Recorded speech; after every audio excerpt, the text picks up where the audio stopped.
नमस्कार दोस्तों, मैं हूं दीपक वशिष्ठ और आप देख रहे हैं इतिहास क्लासेस यूट्यूब चैनल। हमने जो पिछली वीडियो में बात की थी वो जहांगीर की विजयों के बारे में बात की थी। आज जो हमारा टॉपिक रहने वाला है वो मुख्य रूप से अगर देखें तो विद्रोह रहेंगे जो जहांगीर के अगेंस्ट रहे थे। पहला विद्रोह तो जो है हम देखते हैं कि उसके बड़े बेटे ने किया था। फिर जो हम बात करेंगे दूसरा विद्रोह जो है देखने को मिलता है हमें शाहजहां का। तीसरा विद्रोह देखने को मिलेगा हमें महावत खां का।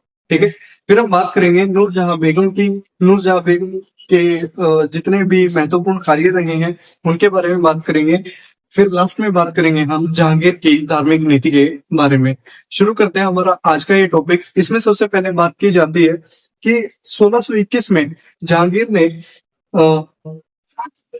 अपना ध्यान पूर्ण रूप से दक्षिण से हटा लिया था।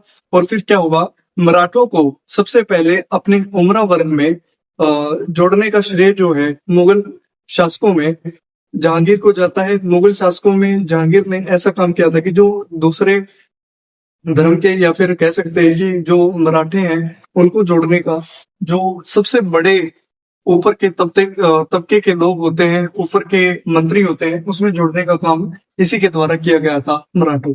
ठीक है, जहांगीर अपने आत्मकथा तो जो जहांगीर में कहता है कि मराठे सख्त जान है, देश में प्रतिरोध का केंद्र है। ठीक है, कहता है कि जो मराठे हैं वो काफी सख्त जान है, मतलब काफी अड़ियल लोग हैं। वो जिस चीज पर अड़ जाते हैं वो वहां पर अड़े रहते हैं और देश के प्रतिरोध के केंद्र हैं। मतलब वो अपने लिए हमेशा खड़े रहते हैं, अपने देश के लिए हमेशा खड़े रहते हैं। मराठे सरदारों की मदद से खाने खाना ने अहमदनगर, गोलकुंडा और बीजापुर की संयुक्त सेना को हरा दिया था। किसकी सहायता से हराया? ये हराया मराठों की सहायता से। और किसने? अब्दुल रहीम खाने खाना ने। ठीक है, फिर हम बात करते हैं जहांगीर की कुछ अन्य विजयों के बारे में। कुछ अन्य विजय जो छोटी मोटी मानी जाती है कि ठीक है जीती थी इसने। 1611 की सबसे पहले मानते हैं। 1611 में उड़ीसा को के क्षेत्र को जीता था। 1613 में उत्तर पूर्वी बिहार, कूच बिहार और कामरूप, जिसको कोच हाजो के नाम से जाना जाता है, इसको जीता था।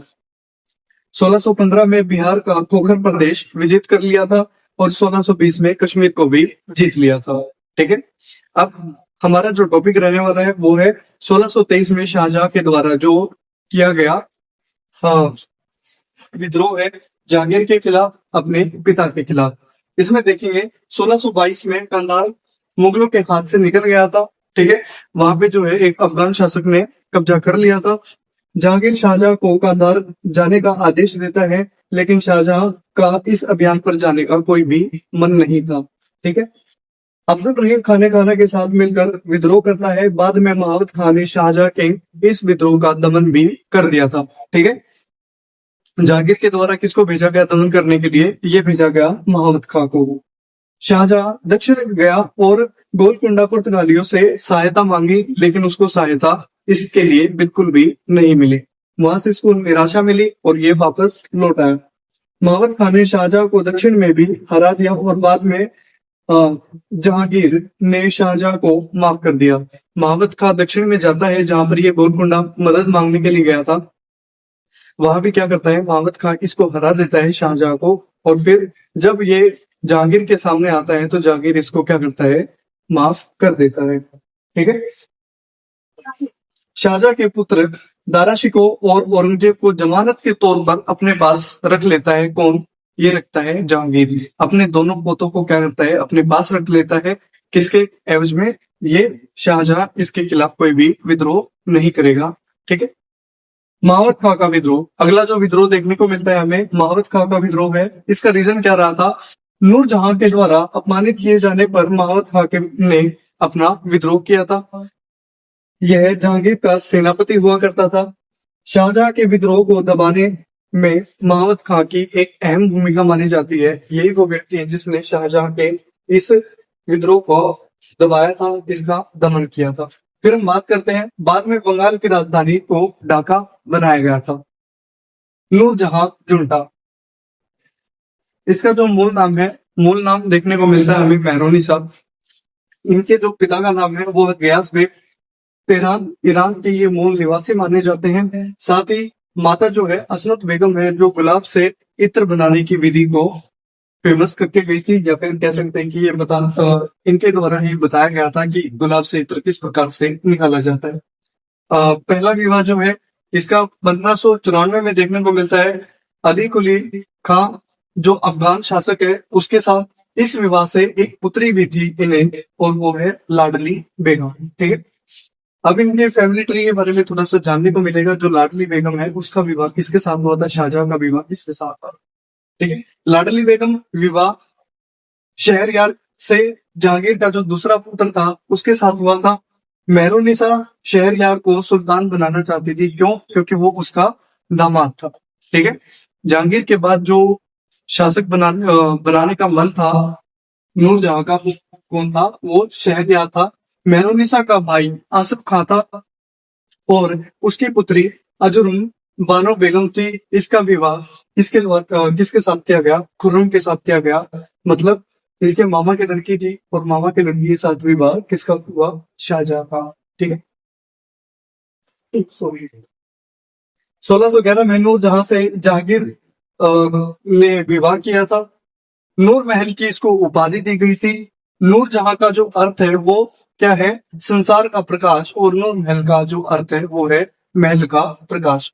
धीरे धीरे सारी महल की जितनी भी शक्तियां थी वो किसके हाथ में चली गई? वो नूर महल ने अपने हाथों में ले ली, और जहांगीर के साथ झरोका दर्शन भी वो करने लगी। झरोका दर्शन क्या होता है? वो होता है खिड़की में से खुद को दिखाना। कोई भी शासक या फिर शासिका जो होती है वो ये काम करती थी। ठीक है, सिक्कों पर भी अपना नाम इसने लिखवाया था। किसने? नूरजहां ने, जिसको नूर महल के नाम से जाना जाता है। शाही जो शाही आदेश होते थे उन पर क्या होता था? जहांगीर के साथ साथ नूरजहां के भी दस्तखत या फिर कह सकते कि हस्ताक्षर हुआ करते थे। 1613 में इसे बादशाह बेगम के नाम से जाना जाने लगा। क्यों? क्योंकि सारे के सारे जो काम है वो इसके द्वारा किए जाने लगे थे। फिर यह जहांगीर के साथ शिकार पर भी जाती थी, और जहांगीर ने अपनी आत्मकथा में इसका वर्णन किया है कि नूरजहां बंदूक से बाघों का शिकार करती थी और इसका निशाना अचूक था, अर्थात उसके निशाने की भी वो तारीफ कर रहा है। ठीक है, एक बात नामा ए जहांगीरी में मोतमिर खान के द्वारा ये बताया गया है कि 1613 में से बादशाह बेगम कहा जाता था। ठीक है, नूरजहां बंदूक से बाघों का शिकार करती थी, ये एक तारीफ के वे में किसने लिखा है? ये लिखा है जहांगीर ने स्वयं। जहांगीर का एक कथन भी है। जहांगीर का कथन जो है वो कहता है कि मुझे एक शेर शराब और आधा शेर मांस के अलावा कुछ नहीं चाहिए। मैंने बादशाहत जो है नूरजहां को सौंप दी। ठीक है, एक शेर शराब का यहाँ पर ये तौल के माप से है, और एक शेर मांस जो एक शेर बोला जाता है यहाँ पर हरियाणा में, पंजाब में और राजस्थान के कुछ एरिया में। जो शेर जो है वो वजन की एक इकाई है, भार की एक इकाई। नूरजहां फारसी में कविताएं लिखा करती थी, काफी अच्छी। नूरजहां ने फारसी परंपराओं पर आधारित नए फैशन चलाए थे। नूरजहां ने अपने दूसरे विवाह के लिए एक खास वस्त्र नूर महली भी बनवाया था, और कहते हैं कि ये इसने खुद से डिजाइन किया था अपनी दूसरी शादी के लिए। ठीक, महमूद दादी के अनुसार यह नूरजहां कमजोर एवं असहाय स्त्रियों के लिए आश्रय स्थली थी। मतलब ये जो है कमजोर महिलाओं की, और जो वृद्ध या फिर बीमार महिलाएं थी उनका क्या करती थी? ये देख रेख भी करती थी, उनके लिए कई सारे कार्य भी किया करती थी। ठीक है? जहांगीर की धार्मिक नीति की बात कर ली जाए। जहांगीर की धार्मिक नीति कुछ अकबर की धार्मिक नीति से एक जैसी मान सकते हैं कि थोड़ा सा ही फर्क आया था। जो शुरुआत में इसकी धार्मिक नीति रही थी वो अपने पिता की यूं चलाई गई थी जैसी उसका पिता छोड़कर गया था। कहते हैं कि अकबर की नीति वो यूं का यूं जारी रखा था। 1612 में पहली बार रक्षाबंधन का इसने त्योहार मनाया था। दिवाली के दिन जुआ खेलने की छूट दी गई थी, वैसे इसने पूरी तरीके से बैन लगा दिया था जुए पर। मंदिरों में दान किया था, जो वृंदावन के चैतन्य संप्रदाय के मंदिर हैं उनमें ये दान किया करता था। अकबर के द्वारा जो गो हत्या पर निषेध था वो इसने जारी रखा था, लेकिन आगे चलकर हम क्या देखते हैं कि एक विजय आएगी। विजय में ये क्या करता है? गौ को मारकर या फिर गाय को मारकर ये क्या करता है? उस जीत का जश्न मनाता है। जहांगीर ने शेख मोहम्मद सब हिंदी को बंदी बनाया था। रीजन क्या था इसके पीछे? रीजन ये माना जाता है कि वो व्यक्ति जो है वो पैगंबर मोहम्मद से स्वयं को क्या बताता था, वो बड़ा होने का दावा किया करता था। जहांगीर अक्सर उज्जैन के पास गुफा में एक नंगे फकीर जद गोसाई से मिला करता था। मतलब उसका जो, अगर हम बात करें कि धार्मिक नीति में, वो जैन धर्म से भी जुड़ा हुआ था। जहांगीर ने श्रीकांत एक हिंदुओं का जज नियुक्त किया था। जहांगीर द्वारा सर्वप्रथम ख्वाजा मोइनुद्दीन चिश्ती की दरगाह में स्वयं को ख्वाजा साहब का गुलाम घोषित किया। उसने कहा था कि मैं गुलाम हूँ किसका? ख्वाजा साहब का, मतलब ख्वाजा मोइनुद्दीन चिश्ती का। एवं कान छिदवाकर बहुमूल्य रत्न को पहनने की परंपरा जो है इसके द्वारा आरंभ की गई थी, इसके द्वारा शुरुआत की गई थी। जहांगीर ने राजौरी में हिंदुओं को दंडित किया था।